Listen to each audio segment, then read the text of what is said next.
Hello, and a very warm welcome to the wider Risconet community. And today I'm in conversation with Volker van Wirdum, Risk Principal at Risconet Africa, about the escalating rail crisis in South Africa.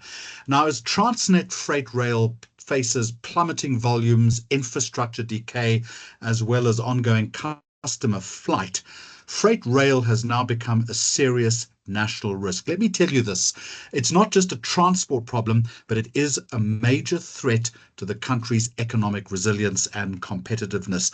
I'm Jeremy Maggs, and Volker is joining me to discuss the scale of the risk, the consequences, and perhaps most importantly, what urgent steps business and government need to take, with the caveat that work in that respect is already underway. So, Volker, you describe the freight rail crisis in South Africa as a systemic risk. What makes it systemic rather than operational? Hi, Jeremy, and to everyone watching. The systemic issue is that we have reached, an outcome where we are transporting, say, 140, 150 million tons a year compared to a peak carriage of 2008-9 of 226. So we've lost at least 1/3 of our capacity, and that would be the combination of rail and ports.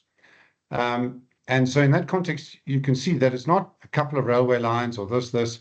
This is a general degradation in the performance of the entire system. And then there are obviously concentrated areas like the coal line or maybe the Durban Harbour and many things like that one can unpack it and go further in.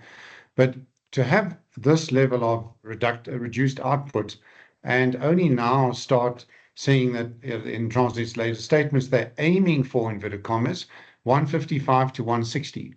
So when you're thinking of a solution being an increment of 5%, then you're saying, no, we're actually aiming at this the wrong way around. If we lost 1/3 and we were at 226, imagine if the country could have grown and should grow at 2 or 3% a year. By now we should be at a 250 or 280 million tons a year. So we are 100% or more out, or 50% of the total. So the aiming point is 250 to 280. And we're trying to get from 145 to 150 or 155. That just the scale of it then shows that we're actually aiming, despite some good intentions and some positive developments up to now, but look at the scale of it. And then if you translate that scale into the benefits of the country, they are enormous. And that's actually the fundamental risk issue here, is that it seems to be we're aiming at the wrong scale of the degree of the solution, and then we can unpack what those kind of issues could look like. So how do we recalibrate or repivot to get a better understanding of that scale then? Yeah, so I mean, the one is, measure. So let's say we believe the export market for coal, if it was that, was a number, 50 or 80 million tons. And what are we currently doing? I think it's 40 or 50. So that's one number. So that's very simplified.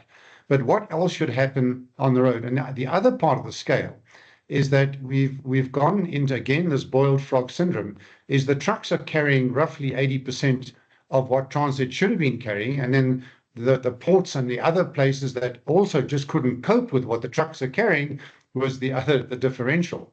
So through that, we've also massively damaged our roads, we've damaged environmental factors and so forth. So the other part of the scale is the unintended consequence of the supposed solution, which is trucks.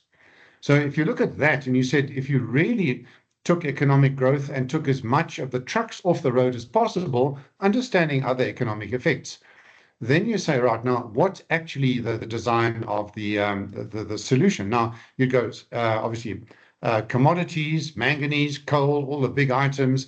Then you go through trade, the South and Central Africa trade routes, and you look at all of those and say, wow, we could be dealing with 300 million tons of carriage through the South African rail and port system, assuming it was efficient.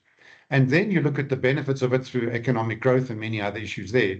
So, and of course, one doesn't wish that with a wand and say it'll be fixed tomorrow. But under those circumstances, and you say, the enormous economic uplift of achieving that level of scale then brings a total new type of player into the market. So if we were offering 100 million tons of capacity, in other words, enablement to a global player, that would move the dial. That is a real growth prospect. It isn't telling 10 locomotives to Transnet, but it's fundamentally changing the nature of the solution. So to me, the strategic risk is that we're trying to solve this literally one bite at a time when we need the whole China wall, as the solution, and not one brick at a time. So, how realistic then, in your opinion, is it to expect any short-term, meaningful reform given Transnet's financial and operational state that it finds itself in right now? Well, very unrealistic. I mean, they're doing what they can with a very weak balance sheet. So really the solution, and that's why the scale point is here, is that we need whatever you want, Transnet 2.0 and 3.0 outside of Transnet, because Transnet hasn't got the capacity to do it itself. So if you brought in a Singapore Harbors, and if you brought in XYZ rail operator with their own balance sheet, and you said you build a parallel line to Durban, they'll get it done in 5 years. And you give them the servitude, you give them all the trick, and you give them the control over their line. And by the way, you can maintain the transit line at the same time, and that'll be a pleasure. But it's a complete leapfrogging of the solution and saying we need another Durban port entirely. So in another way, if you look at the people who've moved into the Cape Metro area, roughly 1 million people have moved to the Cape Metro in about a year, in 10 years. That's the same as building the city of Bloemfontein every 10 years. So build another Transnet every 10 years. That is not going to happen inside Transnet and in terms of the Ports Authority. And that's why the strategic response should be much more than a couple of CEOs trying to do their best to lend a couple of engineers to Transnet. This is a completely different solution. And the fact that it's missing is the issue. So in conclusion then, let's bring it back to the risk community. What role should risk managers and risk advisors be playing to mitigate the problem before it's too late? In other words, Volker, what should they be bringing to the boardroom table? Yeah, so let's say we get 5% increase in Transnet capacity. That's, bear in mind, there's pent-up demand, as we know, from 220 million tons many years ago to where it should be. So everyone's fighting for a little bit of the increased demand. So it's not actually a solution. So the real issue is that businesses have economic models that follow growth paths. And assuming that you're in a business that needs rail and or road, or at least a better costed or more efficient export model or import model, then what you're saying is that I have a constrained economic growth model now because I have a choke point in the economy. So in order to, that's the risk. So you can have all the lovely business plans in the world, but if you have a choke point in your business model, that should be number one in your risk register. You just cannot execute at the level of growth that you believe you should be achieving. The second one is who else is in my industry? A lot of us face the same issues. So if we then start collaborating and solve this risk on an industry scale, getting towards the systemic risk, then we maybe bring more balance sheet, more horsepower, more firepower to the solution. And there may be components of this that we can address together. For instance, let's say there's a lot of people who either import or export containers, and there's this issue, queues in the harbors, all sorts of things.